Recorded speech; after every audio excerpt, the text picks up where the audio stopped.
So date.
Okay friends, good morning. Today I am going to discuss about the third semester embryology topic, that is structure of anther. So anther is the male reproductive organ. Anther is the male reproductive organ. So this anther and anther and ovule, these are the male and female reproductive organ. So these topics are involved in only embryology. So what do you mean of embryology?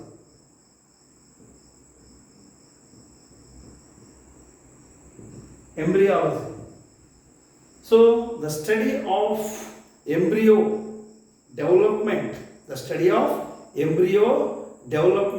is known as embryology. Study of the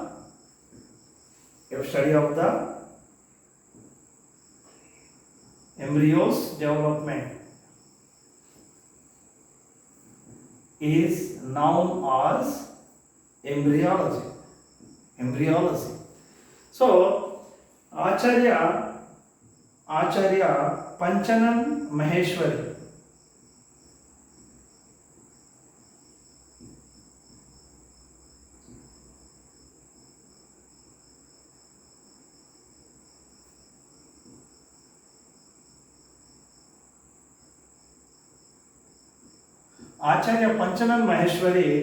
is the father of embryology.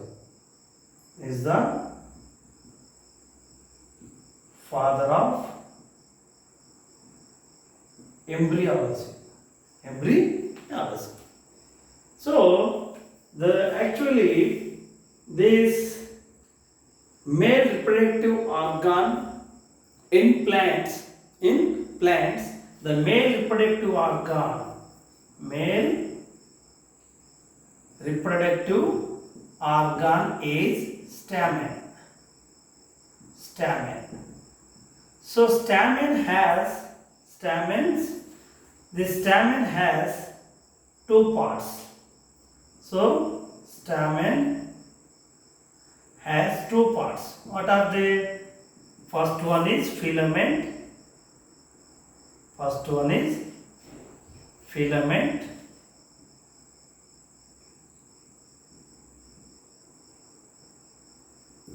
And second one is anther. Okay. So actually this filament, it bears the anther. So the anther is the male reproductive organ in flowering plants.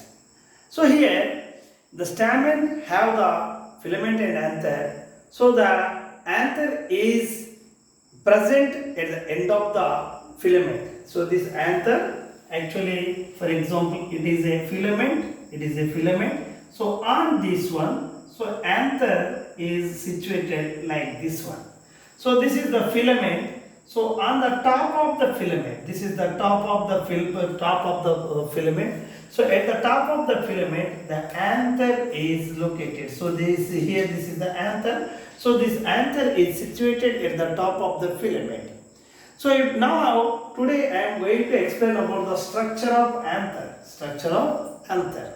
So structure, if you can see the structure of anther.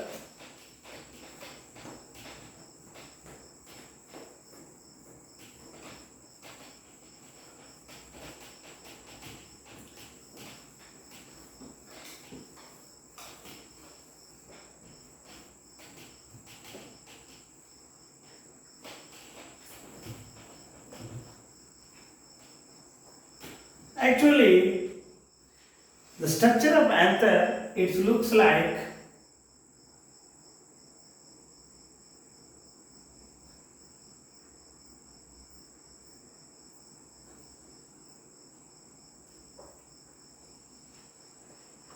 this one. So it looks like butterfly-like structure. So it is very resembled to the butterfly. So this is the uh,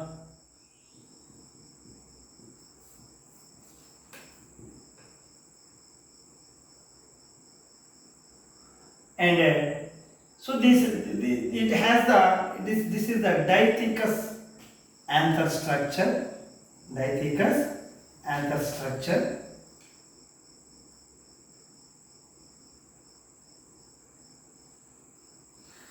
So it has actually the anther has there are two types of anthers are present in flowering plants.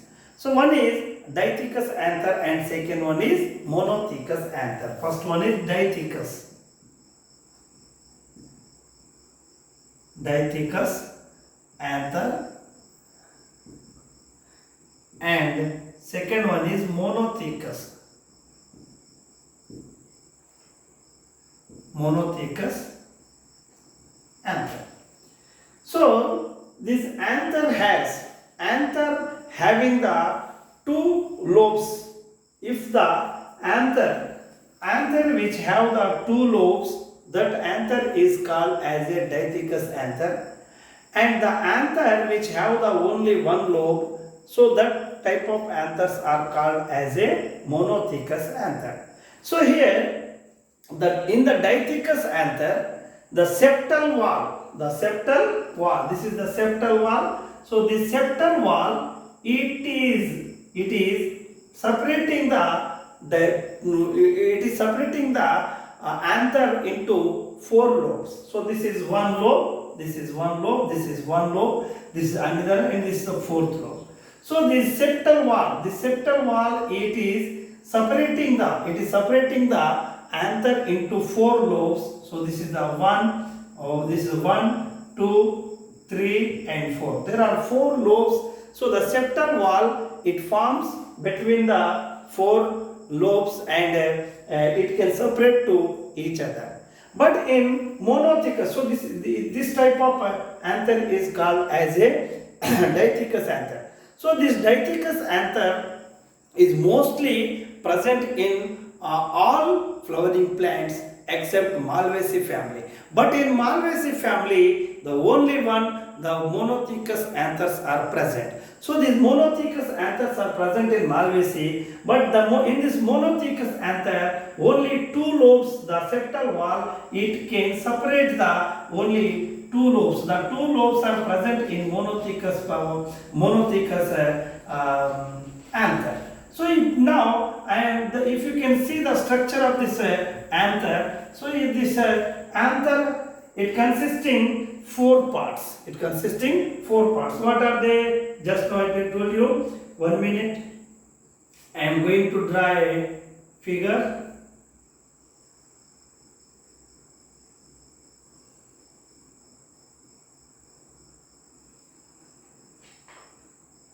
Okay. So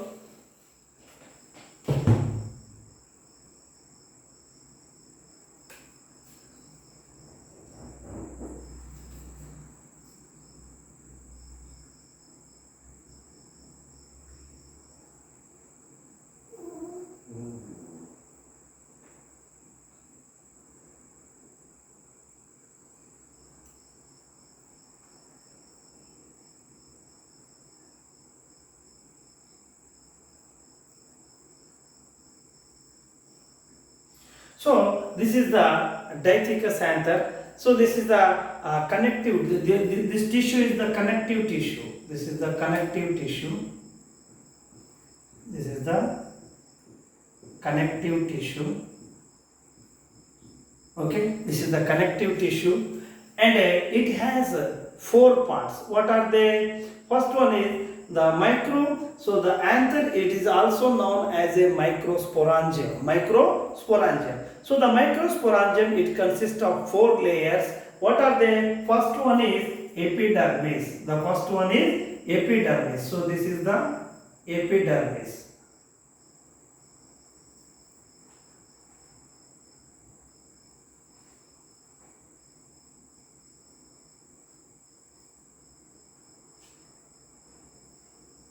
Okay, this is the epidermis.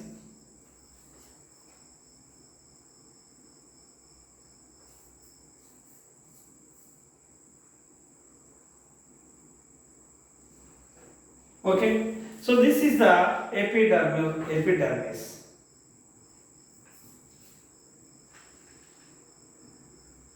And second one is endothecium. So the endothecium layer cells are very large in size. These are very large in size. But some of the cells present at the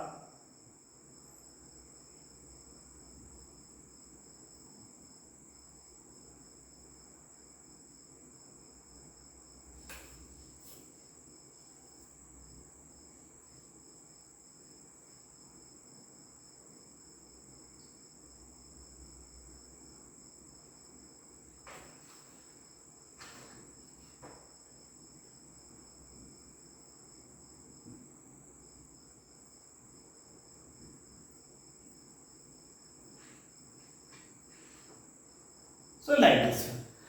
So the upper layer is epidermis, and below that epidermis, endothecium is present.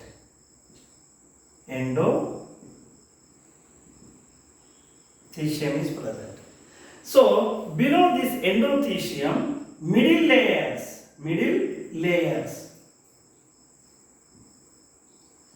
So 1, 2, 3 or 4 or many middle layers are present in between this beneath this endothecium.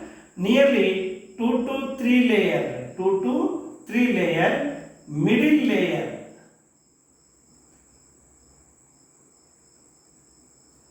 layer is present. So inside of this middle layer, one nutritive layer is there. The nutritive layer is called as a tapetum. It is called as a tapetum. So it is called as a tapetum. So this is the tapetum. So this is the tapetum.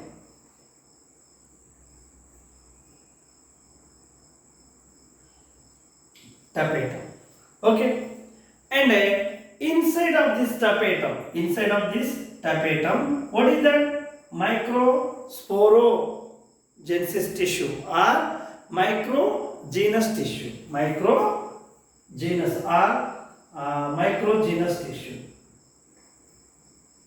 Microgenous tissue is present here. So here now I am going to explain about the epidermis and endothecium and middle layer and tapetum. Now what is the endodermis? So endodermis is the outermost protective layer of the anther. Endodermis is the outermost protective layer of the anther. So this layer it can protect the microsporangium or anther, and it consisting of a single layer of cell. So it is consisting of a single layer. It consisting of a single layer of the cell. So it does not have intercellular spaces. So the intercellular spaces are absent in epidermis. So in this epidermis, intercellular spaces are absent. And next one, these epidermal cells in in mature anther, these epidermal cells becomes the what is that stretched. So this when the anther becomes or microsporangium, when it get the mature, at that time the epidermal cells they get the stretched and the much flattened.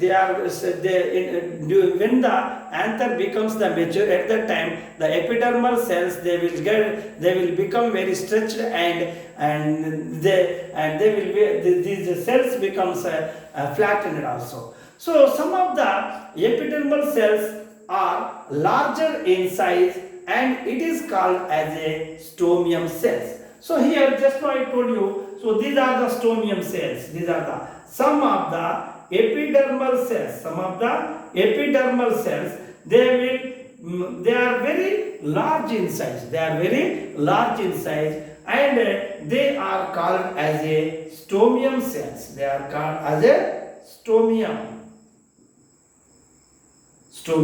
cells. So when the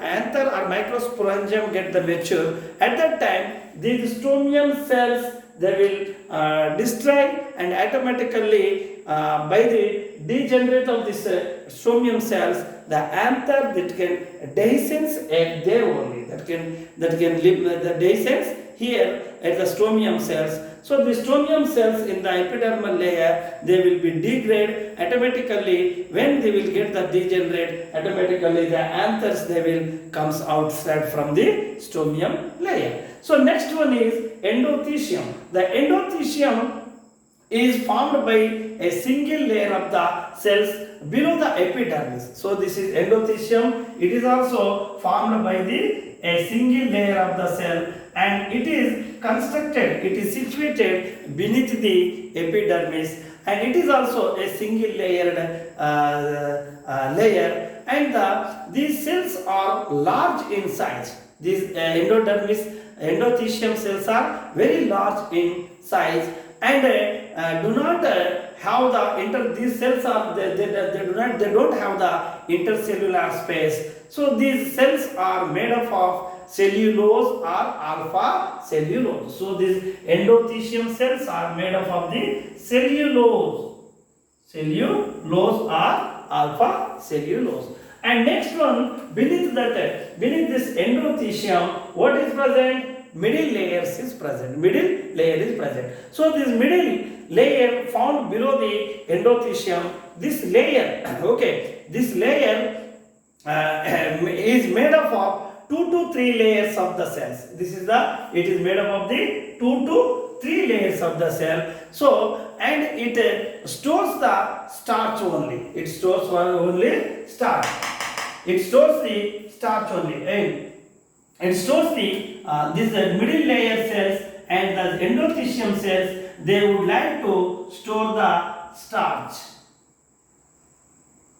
They would like to store the starch. So this is something about the middle layer. Next one, the innermost layer, which is called as a nutritive layer. It is called as a tapetum. So the tapetum layer, the tapetum is the innermost layer of the microsporangium or anther. So it surrounds the total microsporogenous tissue. So the tapetum, so this is the microsporogenous tissue. For example, it is the microsporogenous tissue. So this microsporogenous tissue, these are surrounded by the tapetal layer. This is surrounded by the tapetal layer. So these tapetal cells are useful in the nutrition. These are useful in the nutrition. So they can provide the nutrition to the developing microsporogenous tissue and microsporangium. Here the tapetal cells have dense cytoplasm and a large nucleus. Then based on the development of the tapetum, it is 2 types. What are they? Amoeboid tapetum and secretory or glandular tapetum. Amoeboid tapetum or secretory or glandular tapetum. So what is the first one? So based on the development, this tapetum is two types. What are they? 1 minute. So based on the development, this tapetum layer is two types. What are they? First one is amoeboid tapetum. Second one is secretory or glandular tapetum. Tapetum is two terms. Tapetum is two types. One is amoeboid.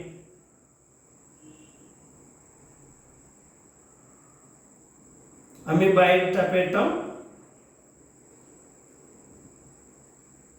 and secretory or glandular tapetum. Okay. So based on the development, the tapetum is again classified and recognized into two types. One is amoeboid tapetum, second one is glandular or secretory tapetum. So what do you mean of amoeboid tapetum? The amoeboid tapetums are formed from the immature tapetal cells. For example, lower dicotyledon plants. So the amoeboid tapetum cells, these can develop from the immature tapetal cell, then it is called as a amoeboid tapetal cell. And what do you mean of secretory or glandular tapetum? The secretory or glandular tapetum, it develops from the matured cells of the tapetum. Then it is called as a glandular or secretory tapetum. For example, many dicotyledons and higher monocotyledon plants. So this is something about the tapetum. So the microspores mother cell, the microsporogenous tissues. So these are the microsporogenous tissues. They will undergo the many division and it form the microsporogenesis cells.